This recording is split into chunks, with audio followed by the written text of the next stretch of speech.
This video mga idol, so dumating nga yung bills ko nung nakaraang araw. So ngayon tuturuan ko kayo ng basic na pag-compute para makuha yung total of bills natin, no? Ayan, kung ilan ba yung nakonsumo natin sa loob ng mga iilang araw. Ayan. So maganda tong ating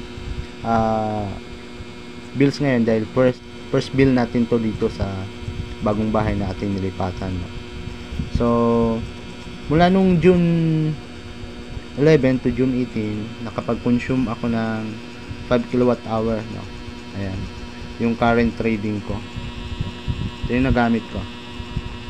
Yung previous wala pang nakalagay dyan. So ito yung total actual na ating na-consume sa loob ng ilang araw, 5 kilowatt hour na. So para makuha natin yung total of bills natin ay 5 kilowatt hour.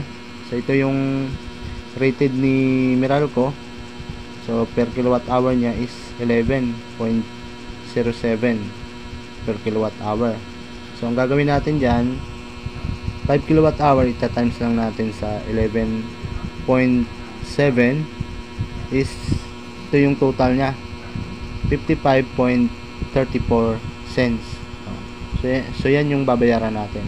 So kailangan pa rin natin ito bayaran tong 34 cents kasi kapag di natin babayaran yan, so mapupunta pa rin yan doon sa next nating bill. So baka magtaka kayo na tumaas siya konti, no?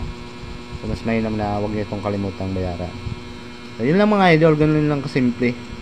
So ito part 1. So next nating bill gagawa tayo ng video para mas masundan nyo, no?